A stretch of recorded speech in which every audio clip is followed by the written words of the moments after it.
بسم اللہ الرحمن الرحیم۔ وہ دو آدمی جن سے حسد کرنا جائز ہے۔ فضائل قرآن۔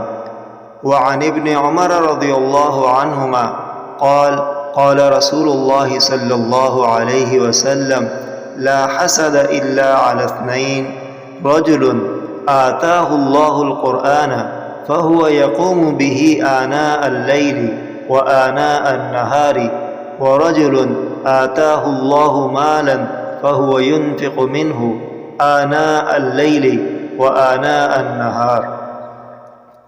حضرت ابن عمر رضی اللہ عنہ بیان کرتے ہیں، رسول اللہ صلی اللہ علیہ وسلم نے فرمایا، صرف دو آدمیوں پر رشک کرنا جائز ہے، ایک وہ آدمی جسے اللہ نے قرآن کا علم عطا کیا ہو اور وہ دن رات اس کی تلاوت و عمل کا اہتمام کرتا ہو، اور ایک وہ آدمی جسے اللہ نے مال عطا کیا ہو اور وہ دن رات اس میں سے خرچ کرتا ہو۔